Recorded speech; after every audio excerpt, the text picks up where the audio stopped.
नमस्कार प्रिय छात्र और छात्राएं, मैं जितेंद्र कुमार रावत अमन कंप्यूटर शॉर्ट हैंड सेंटर आपका हार्दिक स्वागत करता है। जो छात्र और छात्राएं सिंह प्रणाली शॉर्ट हैंड पूरी किताब पढ़ चुके हैं और उस किताब के मैटर की भी शॉर्ट हैंड डिक्टेशन स्पीड बना चुके हैं और उन्हें अधिक शॉर्ट हैंड डिक्टेशन स्पीड बनानी है तो संपर्क करें, क्योंकि हमने रामधारी गुप्ता की किताब में से 203 पेज डिक्टेशन के लिए हैं, जो प्रत्येक पेज में 400 शब्द हैं, जिनका डिक्टेशन 60, 80, 100 व 120 शब्द प्रति मिनट की स्पीड से 400 व 800 शब्दों पर दिया गया है। जो छात्र व छात्राएं विधिवत रूप से इन मैटरों का होमवर्क करके व्हाट्सएप पर चेक करा के अपनी शॉर्ट हैंड डिक्टेशन स्पीड बढ़ाना चाहते हैं या आउटलाइन प्राप्त करना चाहते हैं या शॉर्ट हैंड पढ़ना चाहते हैं तो संपर्क करें। मोबाइल नंबर 91 98 94 39 41, दूसरा है 700 790 52 75। अतः संपूर्ण पढ़ाई व्हाट्सएप पर वीडियो के माध्यम से कराया जाएगा। धन्यवाद। महोदय, ये भी विचार किया गया है कि जो व्यक्ति समाज में काम करता है, चाहे आविष्कार का काम करे चाहे दूसरा कोई काम करे, उसको उस काम में तब तक सफलता नहीं मिल सकती है जब तक कि समाज का सहयोग या समाज ने जो परिश्रम किया है या कुछ आविष्कार किया है उसका उपयोग उसको प्राप्त ना हो, उसका उपयोग वो ना कर सके। इसलिए जब भी कोई व्यक्ति किसी वस्तु का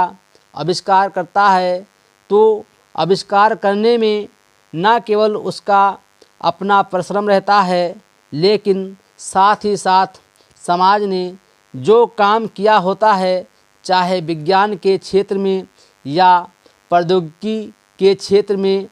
या किसी अन्य क्षेत्र में, उस सबसे भी वो लाभान्वित होता है। इसलिए जब हम किसी आविष्कारक के किसी आविष्कार के अधिकार की रक्षा करना चाहते हैं तो उसके साथ साथ ये भी विचार हमारे दिमाग में आता है कि जिस व्यक्ति ने समाज की सहायता से आविष्कार किया है उस समाज को भी उसका फल अधिक से अधिक मिलना चाहिए। माननीय मंत्री जी ने भी कहा है कि पेटेंट लॉ इस सिद्धांत पर आधारित होना चाहिए। मैं समझता हूँ कि पेटेंट लॉ के पीछे दो सिद्धांत निश्चित हैं। पहला सिद्धांत तो ये है कि जो व्यक्ति परिश्रम करके धन लगाकर अपना दिमाग लगा करके किसी वस्तु का आविष्कार करता है, उसके तथा अपने परिवार के लोगों के अधिकारों की जहाँ रक्षा होनी चाहिए, उसके साथ ही साथ जैसा मैंने अभी कहा है कि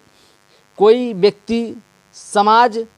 में व्यर्थ में काम नहीं करता है, वरन पिछले समाज के लोगों ने जो काम किए होते हैं, चाहे विज्ञान के क्षेत्र में या प्रौद्योगिकी के क्षेत्र में या किसी अन्य क्षेत्र में,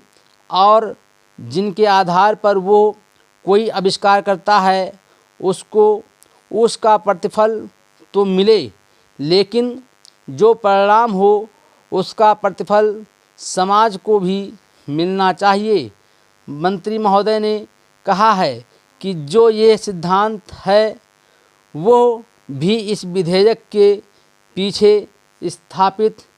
किया गया है और इस बात का ध्यान रखा गया है कि जहां हम किसी व्यक्ति के आविष्कार के जो अधिकार हैं, चाहे धन के उपार्जन का अधिकार हो या प्रतिष्ठा प्राप्त करने का अधिकार हो, उसे प्रतिष्ठा का और चाहे धन का, दोनों का लाभ व्यक्ति विशेष को भी मिले। Full stop.